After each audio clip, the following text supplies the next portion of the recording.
Hello friends, நாம் இப்போ ஓஷோ அவர்களின் தந்த்ரா அண்ட் யோகா பார்த்துக்கிட்டு இருக்கோம்.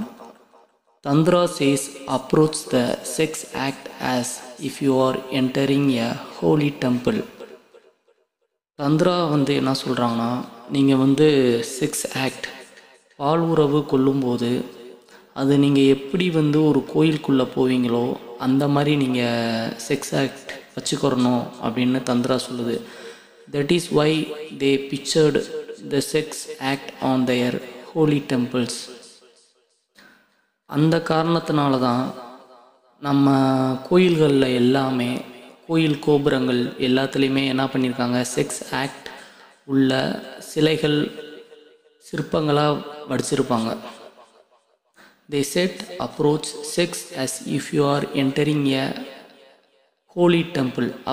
அவங்க என்ன சொல்ல வர்றாங்கன்னா, அவங்க இப்போ கோயில் வெளியில் அந்த கோபுரத்தில் ஃபுல்லாக எதுக்கு அந்த மாதிரி செக்ஸ் ஆக்ட் பிக்சர்ஸ் சிலைகளாக அதை வடிவமைச்சிருக்காங்க அப்படின்னா, அந்த செக்ஸ் ஆக்ட் மூலமாக தான் நீங்கள் ஹோலி டெம்பிள்குள்ளேயே உள்ளே நுழைய முடியும். இல்லைன்னா நீங்கள் டெம்பிள்குள்ளே உள்ளே நுழைய முடியாது. So when you enter a holy temple, அப்போ நீங்கள் அந்த ஹோலி டெம்பிள்குள்ளே நீங்கள் போகணும் அப்படின்னா செக்ஸ் மஸ்ட் பி தேர். அங்கே கண்டிப்பாக அந்த பால் உணர்வு அப்படின்றது இருக்கணும். அப்போ மட்டும்தான் நீங்கள் அந்த கோயிலுக்குள்ளேயே என்ட்ராக முடியும். அதனால தான் கோபுரத்துக்கு மேலே அந்த சிலைகள் வச்சுருக்காங்க. இல்லைன்னா ஏதாவது ஒரு ரீசன் இருக்கும்ல, வேறு சிலைகள் வைக்கலாம். மெஜாரிட்டியான நம்ம கோயிலில் நீங்கள் எல்லாம் பார்த்தீங்கன்னா அந்த கோபுரத்தில் ஃபுல்லாக வெறும் உடல் உறவு சம்பந்தமான சிலைகள் மட்டும்தான் பல்வேறு நிலைகளில் வச்சுருப்பாங்க. அதுக்கு ஏதாவது ஒரு ரீசன் இருக்கும், சும்மாலாம் யாரும் வைக்கலை. அப்போ என்ன சொல்ல வர்றாங்கன்னா, நீங்கள் ஒரு கோயிலுக்குள்ளே உள்ளே நுழையணும் அப்படின்னாலே இதன் மூலமாக தான் நீங்கள் உள்ளே நுழையணும், இதன் மூலமாக தான் உள்ளே நுழைய முடியும் அப்படின்றதே உங்களுக்கு இண்டிகேட் பண்ணுறாங்க, சொல்கிறாங்க. இது அவங்க கண்டுபிடிச்சதுனால சொல்கிறாங்க. Sex must be there so they become conjoint in your mind. அதனால தான் உங்களுக்கு இந்த செக்ஸுன்ற ஒரு உணர்வு எப்பயுமே உங்கள் மைண்டில் அது ஜாயின், அது உங்களுக்கு தோன்றிக்கிட்டே இருக்கிறதுக்கு காரணம் அதுதான். கன்ஜாயின்டு உங்களுக்கு அது தோணிக்கிட்டே தான் இருக்கும். அதுலேருந்து நீங்கள் வெளியே வரவே முடியாது, அது யாராக இருந்தாலும். So that you can feel the world and the divine. So that you can feel the world. அப்போ மட்டும்தான் நீங்கள் இந்த உலகத்தில் வாழ்கிறதாவே நீங்கள் உணரவே முடியும். இப்போ செக்ஸ் அப்படின்னா பால் உறவு மட்டும் கிடையாது. நீங்கள் உங்களை ரசிக்கிறீங்க அப்படின்னாலே, ஒரு செயலை ரசிக்கிறீங்க, ஒரு இடத்துல நல்லா ருசித்து சாப்பிட்றீங்க, இல்லை என்ஜாய் பண்ணி எல்லாமே இந்த செக்ஸின் அடிப்படையில் தான் வரும். அந்த எனர்ஜியே உங்கள்கிட்ட இல்லை அப்படின்னா உங்களால் இந்த உலகத்தை ரசிக்கவே முடியாது. நீங்கள் ஒரு பயணத்தை ரசிக்கிறீங்க அப்படின்னா உங்களுக்குள்ளே அந்த உணர்வு இருக்கணும். அந்த செக்ஸ் உணர்வு இருந்தால் மட்டும்தான் அதுவே உங்களுக்கு அது ஒரு ரசனையாக இருக்கும். உங்களுக்கு இந்த உணர்வு அற்ற தன்மையில் நீங்கள் போயிட்டீங்க அப்படின்னா, யாரெல்லாம் இந்த தன்மையில் போயிட்டாங்க, அதனால தான் வயசாக என்ன ஆகுறாங்க, ட்ரை ஆயிடுவாங்க. ஒரு மாதிரி வறண்ட தன்மையில் மனிதர்கள் மாறி, ஏன்னா அந்த ஆற்றலை அவங்க நிறையா வீணடிச்சிட்டாங்க. அதனால அவங்களுக்கு வாழ்க்கையே விரக்தியான மாதிரி ஒரு ஃபீல் ஆகும். யாருக்கெல்லாம் இந்த செக்ஸ் உணர்வு அப்படின்றது உணர்வு, அந்த சக்தின்னு எடுத்துக்கலாம், அது அவங்க உடலில் இல்லையோ அவங்க எதையுமே ரசிக்க முடியாது. And the divine are not two fighting elements. அப்படின்னா என்னது, அவங்களுக்கு இறைத்தன்மையோட அவங்க போராடுற மாதிரி, ஒரு சண்டை போடுற மாதிரி ஒரு ஃபீல் வரும். They are not two fighting elements. என்ன சொல்ல வர்றேன்னா, அப்போ உங்களுக்கு இந்த வேல்டும் இறைத்தன்மையும் ரெண்டும் சண்டை போடுறதுக்காக கிடையாது. நீங்கள் அதை என்ஜாய் பண்ணணும். டிவைனிட்டி இறைத்தன்மையும் நீங்கள் இந்த உலகத்தில் வாழ்கிறதையும் ரெண்டையும் கனெக்ட் பண்ணிவிட்டு அதை நீங்கள் லைஃப்பை முழுமையாக வாழ்கிறதுக்குரிய ஒரு செயல்பாடாக உங்களை மாற்றிக்கிறது தான் தந்த்ரா சொல்லுது. தே ஆர் நாட் கான்ட்ராக்டரி. கான்ட்ராக்டரினா வேற்றுமை, முரண்பாடான. அதனால் வந்து நீங்கள் வந்து முரண்பாடாக இருக்க அவசியமே இல்லை. ஓகேவா? உங்கள் உணர்வுகளோட நீங்கள் வந்து சண்டை போடணும், ஒரு ஒரு டிப்ரெஸ் ஆகணும், ஒரு கஷ்டப்படணும் அப்படின்றதெல்லாம் கிடையவே கிடையாது. But polar opposites helping each other. அதுக்கு தான் வந்து என்ன பண்ணுறாங்க, இந்த போலார் ஆப்போசிட்ஸ்னால் என்னது? இப்போ நம்ம காந்தம் எடுத்துக்கிறோம், இல்லைன்னா புரிகிற மாதிரினா ஆண் பெண் அப்படின்னு எடுத்துக்கிறோம். எதுக்கு வந்து நம்ம அவங்க இப்போ வந்து ஒரு ஆணும் ஈர்க்கப்படுறது இல்லை, ஆனால் ஒரு ஆணும் பெண்ணும் ஈர்க்கப்படுறதுனால தான் இந்த உலகமே இயங்கிக்கிட்டு இருக்குது.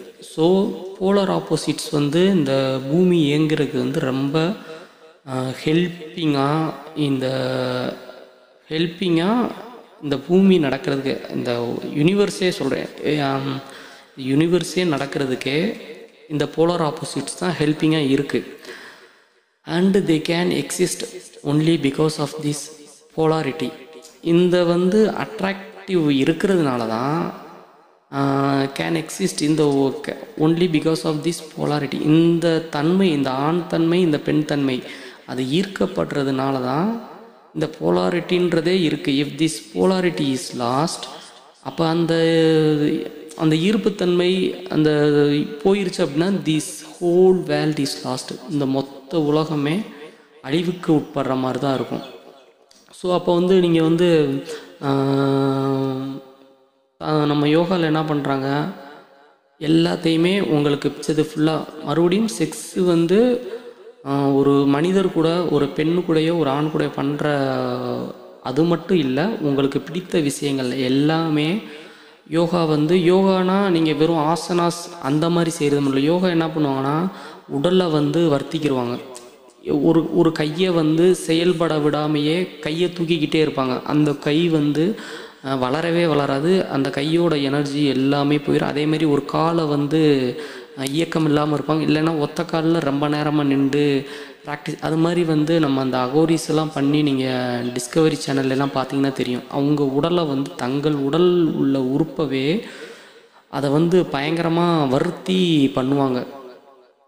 ஸோ வந்து அப்போ அந்த போலாரிட்டியை வந்து இப்போ நீங்கள் என்ன பண்ணீங்க, அந்த கேன் எக்ஸிஸ்ட், அந்த polar opposites helping each other. அப்போ வந்து அந்த ஈர்க்கப்படுறதவே நீங்கள் வந்து வெறுக்கிறீங்க அப்படின்னா ஹோல் வேர்ல்டையுமே லாஸ் ஆகுது. ஸோ நீங்கள் அப்போ என்ன பண்ணுறீங்க, ஒரு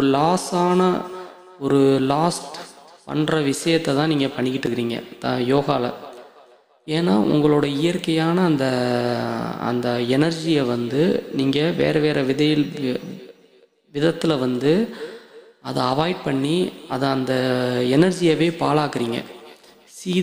don't see the polar points only, see the inner running current which makes them one. So உங்களை வந்து அந்த போலார் பாயிண்ட் என்ன பண்ண, அந்த எதிர் துருவங்கள் ஈர்க்கப்படுறதுக்கு காரணம் உங்களை ஒன்றா ஆக்குறதுக்கு தான். ஓகேவா? ஒன்றா ஆக்கணுன்றதுக்காக தான் அந்த மாதிரி ஆகுது. For tantra everything is holy. So வந்து நீங்கள் என்ன பண்ணுறீங்க, தந்திரா ஒரு ஆணும் பெண்ணும் வந்து என்ன சொல்றீங்க, அப்படி பண்ணால் அது வந்து அன்ஹோலி அப்படின்றத சொல்கிறீங்க.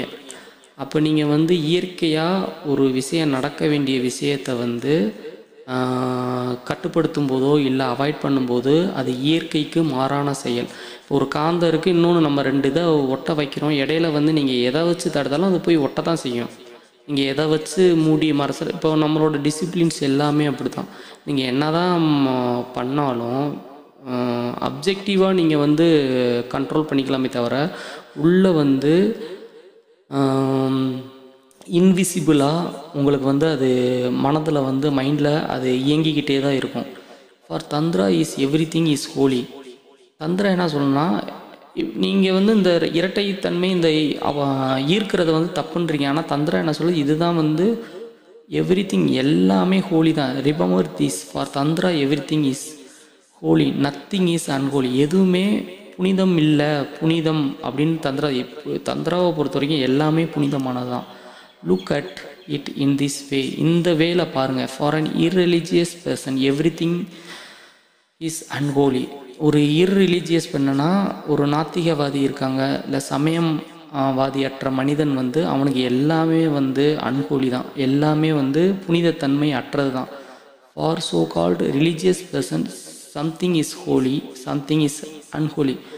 ஆனால் ரிலீஜியஸ் பர்சன் வந்து என்ன சொல்கிறாங்க, ஒரு சிலது ஹோலி, ஒரு சிலது புனிதமானது, இன்னும் சம்திங் வந்து புனிதமற்றது அப்படின்னு சொல்கிறாங்க. For tantra everything is holy. தந்திராவில் மட்டும்தான் என்ன சொல்கிறாங்க, அனைத்துமே ஹோலி தான், அனைத்துமே புனிதமானது தான். ரிலீஜியஸ் பர்சனை தான் இப்படி பண்ணால் தான் புனிதமானது, இதை பண்ணலைன்னா புனிதமற்றது, நல்லவன் கெட்டவன் அப்படின்னு பிரிக்குது. அவர் Christian missionary was with me some days before and he said God created the world. So அவர்கிட்ட வந்து கேட்குறாங்க, ஒரு கிறிஸ்டின் மிஷினரியை சேர்ந்த ஒருத்தர் வந்து காடு தான் இந்த உலகத்தை வந்து படைச்சாரு அப்படின்னு சொல்கிறாரு. ஸோ ஐ ஆஸ்க்டு ஹிம், நான் அவர்கிட்ட கேட்டேன், ஹூ கிரியேட்டட் சின். அப்போ வந்து இந்த சின் பாவத்தெல்லாம் யார் கண்டுபிடிச்சா அப்படின்னு கேட்கும்போது ஹீ செட் த டெவில், அதை வந்து டெவில் தான் கண்டுபிடிச்சிச்சு. தென் திரும்பி கேட்குறாரு, தென் ஐ ஆஸ்க்டு ஹிம், நான் திரும்பி கேட்குறேன், அப்போ வந்து டெவிலை யார் படித்தது அப்படின்னு அவர் கேட்குறாரு. Then he was at a loss. அவர்கிட்ட எந்தவித பதிலும் இல்லை. அவர் என்ன கேட்குறாரு, காடு தான் இந்த உலகத்தை படைச்சாரு அப்படின்றாரு. அதுக்கு வந்து ஓசோ என்ன கேட்குறாரு, அப்போ பாவத்தை யார் படித்தது அப்படின்றாரு. அதை வந்து டெவில் படித்தாரு அப்படின்னு அந்த மிஷினரியை சேர்ந்தவர் சொல்கிறாரு. அப்போ டெவிலை யார் படித்தது அப்படின்னு கேட்டால் அவர்கிட்ட எந்த ஆன்சரும் இல்லை. ஆனால் திரும்பி அவர் உறுதியாக என்ன ஆன்சர் சொல்லுவார், காடு கிரியேட்டட் த டெவில், காடு தான் அந்த டெவிலை உருவாக்குனாரு அப்படின்றாரு. அப்போ the devil creates sin and God creates the devil. சரி, டெவில் வந்து பாவத்தை உருவாக்குறாரு, அந்த காட் வந்து டெவிலை உருவாக்குறாரு. இதில் யார் ரியல் சின்னர், காடா டெவிலா அப்படின்ட்டு கேட்டால் பதில் கிடையாது. ஓகேவா? But a dualistic conception always leads to such absurdities. So வந்து எப்பயுமே நாம் வேற, இந்த கடவுள் வேற அப்படின்னு இந்த இரட்டைத்தன்மைக்கு போனோம் அப்படின்னா அது எப்பயுமே ஒரு முட்டாள்தனமான ஒரு கட்டத்தில் வந்து நம்மளை கொண்டு போய் நிற்கும். அதுக்கு பதில் தெரியாது. அப்படி யோசிக்கிறவங்க மட்டும்தான் இதை புரிஞ்சுக்க முடியும். For tantra God and the devil are not two. தந்திராவில் என்ன சொல்லுதுன்னா, கடவுள் தன்மையும் ஒரு கடவுளற்ற ஒரு சின் டெவில்னா அந்த பேய்த்தன்மை, அது ரெண்டெல்லாம் கிடையாது, அப்படி ஒன்றே இல்லை. There is nothing which can be called the devil. நீங்கள் வந்து டெவில்னு கூப்பிட்றதுக்கோ ஒரு இதை உருவாக்குறதுக்கோ இங்கே ஒன்றுமே கிடையாது. எவ்ரி திங் இஸ் டிவைன், எல்லாமே வந்து இறைத்தன்மை தான். எவ்ரி திங் இஸ் ஹோலி, எல்லாமே புனிதத்தன்மை தான், புனிதமற்றதுன்றது எதுவுமே இல்லை. And this seems the right standpoint the deepest. If anything is unholy in this well from where. இந்த உலகத்தில் வந்து ஏதாவது புனிதமற்ற தன்மை அப்படின்னா அது எங்கேருந்து வந்திருக்க முடியும், அது எப்படி உருவாகியிருக்க முடியும்? இறைத்தன்மை தான் புனிதமானது தான் இந்த உலகத்தில் இருந்துருந்துச்சுன்னா புனிதத்தன்மையிலேருந்து எப்படி ஒரு டெவில் தன்மை வந்து உருவாக வாய்ப்பே கிடையாது. So only two alternatives are there. First, the alternative of the atheist. So atheist என்ன பண்ணுறாங்கன்னா, கடவுள் நாத்திகவாதிகள் என்னன்னா அவங்களுக்கு வந்து எந்த வித ஹோலினஸ்ஸுமே கிடையாது. He sees no holiness in the world. அவங்கள பொறுத்த வரைக்கும் ஹோலினஸ்ன்றதே கிடையாது. அதர் தந்திரா என்ன சொல்லுது, எவ்ரி திங் இஸ் ஹோலி, எல்லாமே புனிதம் உள்ளது தான். He is again a non to, but between those two so called religious person was not really. So வந்து என்ன சொல்கிறாங்கன்னா, ரிலீஜியஸ் பர்சன் வந்து உண்மையிலே அவர் வந்து ஒரு ரிலீஜியஸ் பர்சனே கிடையாது அப்படின்றாங்க. ஏன்னா அவங்க ஒரு சிலது புனிதமானது, ஒரு சிலது புனிதமற்றது அப்படின்றது சொல்கிறாங்க. And their whole theology is just trying to make ends meet. அவங்க என்ன பண்ணுறாங்கன்னா, ஒரு முடிவுக்கு வர்றதுக்கு ட்ரை பண்ணுறாங்க, இதுதான் முடிவு, இதுதான் அப்படின்ட்டு. ஆனால் இந்த பிரபஞ்சத்துக்கு வந்து தோஸ் எண்ட்ஸ் கெனாட் மீட். நீங்கள் என்ன பண்ணாலும் அதுக்கு ஒரு முடிவே கொண்டு வரவே முடியாது. If a single atom in this world is unholy, then the whole world becomes unholy. ஒரு சின்ன ஆட்டமில் நீங்கள் அன்ஹோலி புனிதமற்ற தன்மையை கண்டுபிடிச்சாலும் இந்த ஹோல் பிகம்ஸ் அன்ஹோலி. இந்த மொத்த உலகமும் அது வந்து புனிதமற்றதாக தான் தெரியும். ஏன்னா இந்த சிங்கிள் செல்லோடு நிறைந்தது தான் நம்ம எல்லா அந்த பிரபஞ்சத்தில் நீங்கள் அப்ஜெக்டிவ் திங்ஸ் எல்லாமே அந்த சிங்கிள் செல் தான். அப்போ அதில் வந்து நீங்கள் ஹோலி தன்மையை உணரலை அப்படின்னா எல்லாமே அன்ஹோலி தான். இதில் வந்து ஒரு சிலது ஹோலி ஒரு சிலது அன்ஹோலி அப்படின்றதே நம்ம பிரிக்கவே முடியாது. இது எல்லாமே அனைத்துமே ஒன்றை ஒன்று சார்ந்து தான் இருக்குது, சார்ந்து இல்லாமல் எதுவுமே இல்லை. If a single cell or a single atom in the world is unholy, then the whole world becomes unholy. ஒரு சின்ன செல்ல நீங்கள் புனிதமற்ற தன்மை இல்லை ஒரு சின்ன அணுளவோட புனிதமற்ற தன்மை அப்படின்னு நீங்கள் சொல்லிட்டீங்க அப்படின்னா இந்த ஒட்டுமொத்த பிரபஞ்சத்துலேயும் எல்லாமே அன்ஹோலியாக தான் இருக்கும்.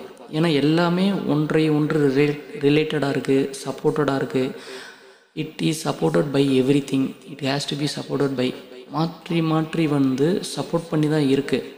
And if the unholy element is supported by all the holy elements then what is the இப்போ இப்படி சப்போர்ட் பண்ணி இருக்கும்போது அன்ஹோலி எலமெண்ட்ஸ் ஃபுல்லாக புனிதமற்ற எலமெண்ட் ஃபுல்லாக தன்மை ஃபுல்லாக ஒரு புனிதம் உள்ளதை சப்போர்ட் பண்ணி இருந்துச்சுன்னா அப்போ இப்போ பாலில் விஷத்தை கலந்துட்டோம் அப்படின்னா எல்லாமே விஷம்தான். இதில் புனிதமற்றது அப்படின்னு நீங்கள் கண்டுபிடிக்கவே முடியாது. So either the world is holy, இப்போ இல்லைன்னா என்ன ஆகும், ஒட்டுமொத்த உலகமும் புனிதத்தன்மையாக தான் இருக்கணும், இல்லைன்னா புனிதமற்ற தன்மையாக தான் இருக்கணும். இந்த ரெண்டில் ஒன்று கண்டிப்பாக இருந்து தான் ஆகணும். There is no middle path, இடையில வேறு எந்த இதுவும் இருக்க வாய்ப்பு இல்லை. Tantra says everything is holy, that is why we cannot understand it. Tantra என்னது, எல்லாமே புனிதத்தன்மை அப்படிங்கும்போது சொல்லும்போது நம்மளால் புரிஞ்சு கொள்ள முடியலை. It is the deepest non dual standpoint. If we can call it a standpoint, it is not because any standpoint is bound to be dual. அதாவது டியூவல் பாயிண்ட் பிகாஸ் ஸ்டாண்ட் பாயிண்ட்னா ஒரு நிலைப்பாட்டுக்கு நம்ம இதுதான் அப்படின்னு நம்ம வந்துட்டோம், இப்படி பண்ணால் தான் ஒரு நிலைப்பாடு, இந்த நிலைப்பாடு தான் உருவாக்கிட்டிங்கனாலே அதில் இரட்டைத்தன்மை வந்துடும். ஸோ டீப்பஸ்ட்டாக நீங்கள் என்ன பண்ணீங்கன்னா ஒரே நிலைத்தன்மையில் ஒன்லி புனிதத்தன்மை மட்டும்தான் இருக்குது, எதுவுமே புனிதமற்ற தன்மை கெட்டது அப்படின்றது கிடையவே கிடையாது. It is not against anything, இது எதுக்கும் எதிர்ப்பு அகெயின்ஸ்டாக இல்லை. So it is not a stand point, it is not a stand point. அதனால் இது எந்த விதத்துக்கும் எதிர்ப்பாக இல்லை. அதனால் இதை நம்ம ஸ்டாண்ட் பாயிண்ட் நம்ம எப்படி சொல்கிறோன்னா, இதை பண்ணால் தான் புனிதத்தன்மை, ஒரு டிசிப்ளின்குள்ளே வரோம், இந்த இது பண்ணால் தான் நம்ம புனிதத்தன்மையாக இருக்கிறோம், அதை நம்ம பண்ணலை அப்படின்னா நம்ம புனிதமற்றவர்களாக ஆயிரும் அப்படின்னும் போது இரட்டைத்தன்மை வந்துடுது. ஸோ இதில் எதையுமே நம்ம அகெயின்ஸ்ட்டு பண்ண போகிறதில்ல. ஸோ தந்திராவில் என்னன்னா, ஸோ அதில் எந்தவித ஸ்டாண்ட் பாயிண்ட்டும் டியூவாலிட்டியும் இரட்டைத்தன்மையும் கிடையாது.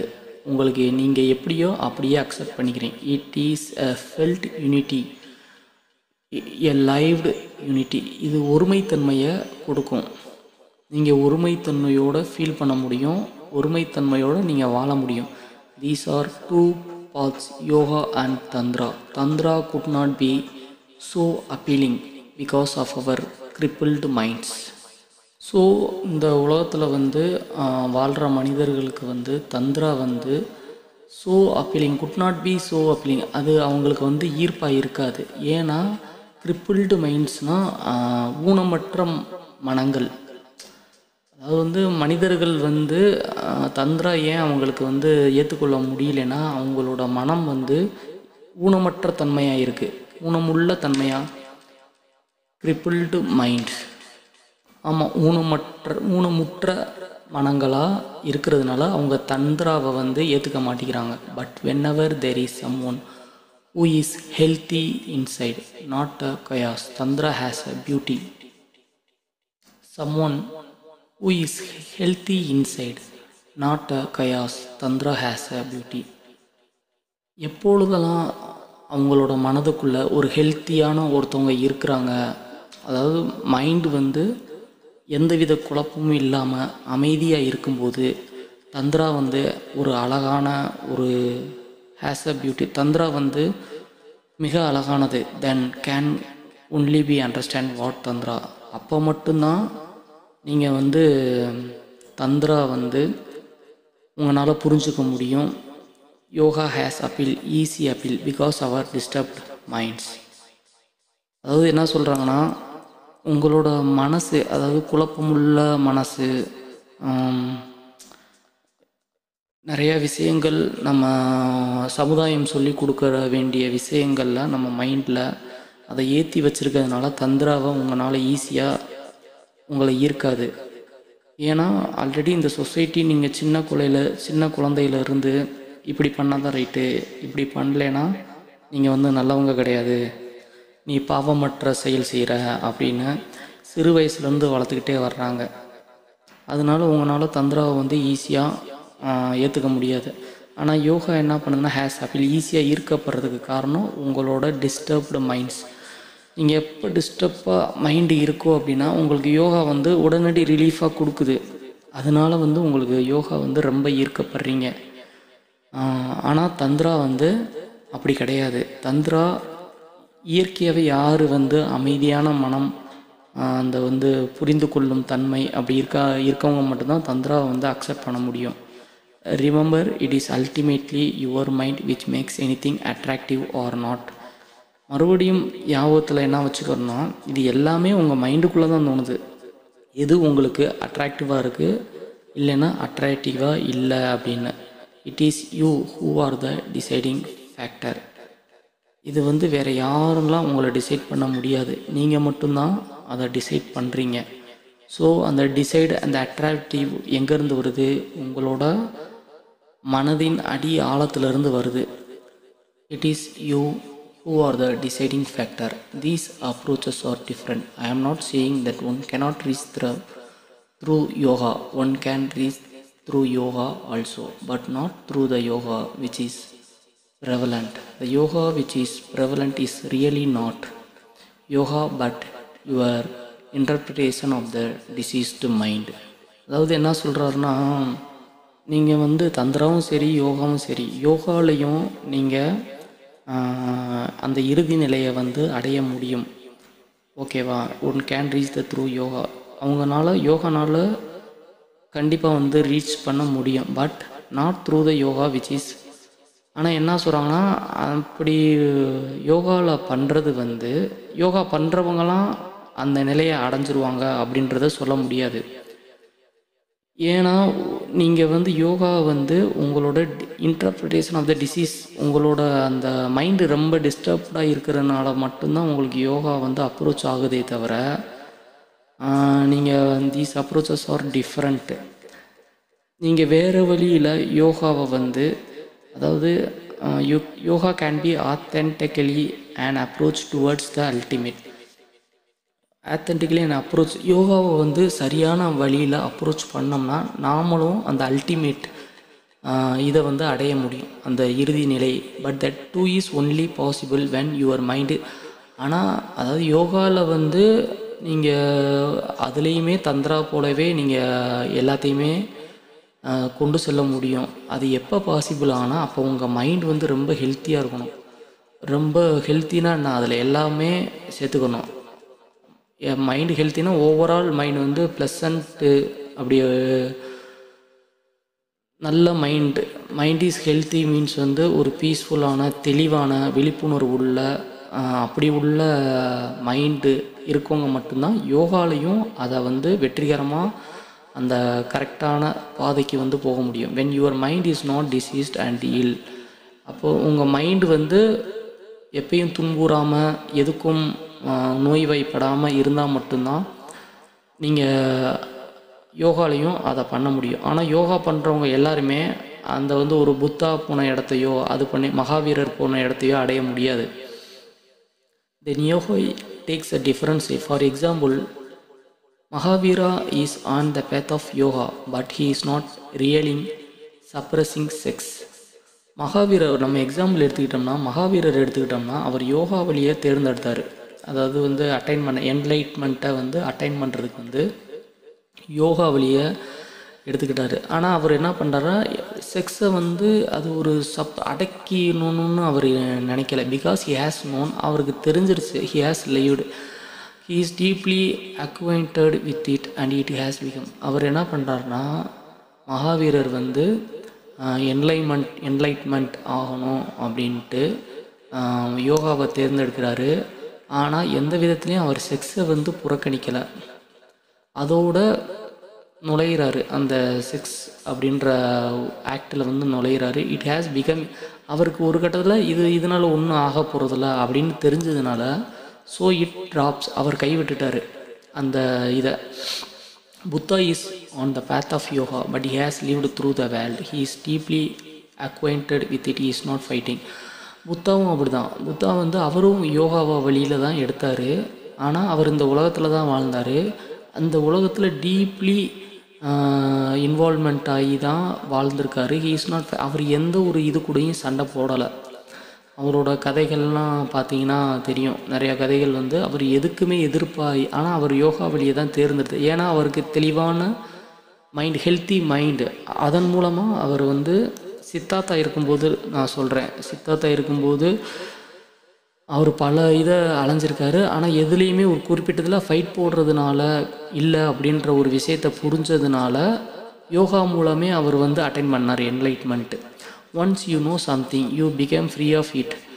இட் சிம்ப்ளி ட்ராப்ஸ் லைக், இப்போ உங்கள் like dead leaves dropping from a tree.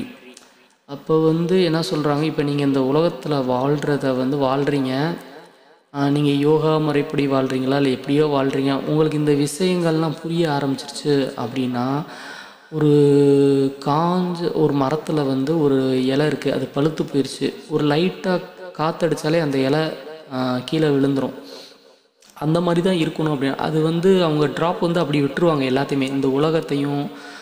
அந்த இலை வந்து அந்த இலை விழுகிறது, அந்த மரத்துக்கும் வழி தெரியாது, அந்த கிளைகளுக்கும் இந்த விலை விழுகுது அப்படின்றது. இதே ஒரு பச்சை இலையை பிடுங்க முடியாது. அந்த மரத்துக்கு ஒரு வலின்ற ஒரு உணர்வு, ஒரு கடினத்தன்மை இருக்கும். அது ஸ்ட்ராங்காக இருக்குது, நான் என்ன ஸ்ட்ராங்காக இருக்கேன்னு அப்படின்னு உங்கள்கிட்ட சொல்லுவோம். ஆனால் இதே ஒரு பழுத்த இலை வந்து லைட்டாக ஒரு தென்றல் காற்று வீசினாலே விழுந்துடும். அவங்க தான் அந்த மாதிரி தான் அவங்க வந்து இந்த உலக விஷயங்களை பயன்படுத்தி அதை ட்ராப் பண்ணவங்க. இப்போ சித்தார்த்தருக்கும் அவர் ஒரு அரசராக இருந்தார். அவர் அனைத்து சுகபோகங்கள் அனைத்தையுமே பண்ணிட்டு இதில் நம்மளுக்கு திருப்தி இல்லையே, இறுதியான நம்மளுக்கு ஒரு ஆனந்தம் கிடைக்கணும் அப்படின்னு தேடி போனவர் தான். ஸோ வந்து அவங்க என்ன சொல்கிறாங்க, டீப்லி அவர் வாழ்ந்தார் வேர்ல்டில் வந்து. புத்தா வாழ்ந்தார். Look at Buddha's face, it does not look the face of a fighter. நீங்கள் ஒரு புத்தரோட ஃபேஸை பாருங்கள், ஒரு சிலையில் கூட போய் பாருங்கள், அவரை நீங்கள் பார்த்தீங்கன்னா அவரோட மனைவி சண்டை போடுற அவரோட முகம் வந்து ஃபைட்டர் மாதிரியா இருக்குது. He has not been fighting. அவர் வந்து எதுக்குமே ஃபைட்டு போடவே கிடையாது. சண்டை எதையுமே சண்டைனா நான் எதைக்குமே ஒரு இதை எதிர்த்துட்டிங்கனாலே உங்கள் ஃபேஸ் சுருங்கிரும். உங்கள் நெத்தி வந்து சுருங்கும், மூஞ்சி சுருங்கும், கண்கள் சுருங்கும், எல்லாமே சுருங்கும். எப்போ நீங்கள் அந்த உணர்வுக்கு எதிர்த்து சண்டை போடும்போது. He is so relax. அவரை பாருங்கள், ஒரு சிலையில் பார்த்தா கூட ரொம்ப ரிலாக்ஸாக இருப்பார். His face is the very simple of relaxation. அவரோட ஃபேஸ் எப்படி இருக்கும், வெரி வெரி ரிலாக்ஸேஷன். அவர் வந்து அந்த அமைதி, ரிலாக்ஸ்னா என்ன, அந்த ஒரு ரிலாக்ஸ் மீன்ஸ் வந்து எல்லாமே சொல்லலாம். சாதாரண தன்மை, ஒரு எந்தவித கவலையும் இல்லாமல் ஒரு ஆனந்தமாக மகிழ்ச்சியாக, அப்போ தானே உங்களால் ரிலாக்ஸாக இருக்க முடியும். நோ ஃபைட், எங்கே ஃபைட் இல்லையோ அங்கே தான் ரிலாக்ஸேஷன் இருக்கும். இல்லைன்னா பதட்டம், சண்டை, வெறுப்பு, இது தான் உங்களுக்கு இருக்கும். அது உங்கள் ஃபேஸ், உங்கள் உடல் எல்லாத்துலேயுமே கண்டுபிடிச்சிடலாம். Look at your yogis, the fight is apparent on their. உங்களோட யோகிஸ் எல்லாம் போய் பாருங்கள். அதாவது யோகிஸை வந்து யோகா பண்ணுறவங்கலாம் போய் பார்த்தோன்னா அவங்களோட ஃபேஸை பாருங்கள். Deep down much turmoil is there. அவங்க தலை எப்பயுமே குனிஞ்சே தான் இருக்குது. டர்மோயில்னால் குந்தளிப்பு. அவங்களோட ஃபேஸை பாருங்கள், எப்பயுமே ரணகலமாக ஒரு காட்டமாகவே வச்சுருப்பாங்க. Just now they are sitting on volcanoes. Just now அவங்க அவங்க இப்போ தான் ஒரு எரிமலை மேலே உட்கார்ந்து இருந்தால் எப்படி இருக்குமோ அந்த மாதிரி தான் அவங்க எப்பயுமே இருப்பாங்க. You can look in their eyes, in their face, and you will feel it deep down somewhere they have suppressed all their diseases. நீங்கள் அவங்களோட கண்களையும் முகத்தையுமே பார்த்து உணர்ந்து கொள்ளலாம். ரொம்ப டீப் டவுனாக இருப்பாங்க. எல்லா விதமான அவங்களோட வியாதிகள், மனவியாதிகள், உடல் வியாதிகள் அவங்க ஃபேஸை பார்த்தாலே கண்டுபிடிச்சிடலாம். ஓகே, முடிவாக என்ன சொல்ல வர்றாங்கன்னா, எதையுமே ஃபைட் பண்ணாமல் அதை அக்செப்ட் பண்ணிவிட்டு அப்ரோச் பண்ணால் மட்டும்தான் நீங்கள் உங்கள் ஃபேஸில் அமைதியாக இருக்க முடியும். Okay, thank you.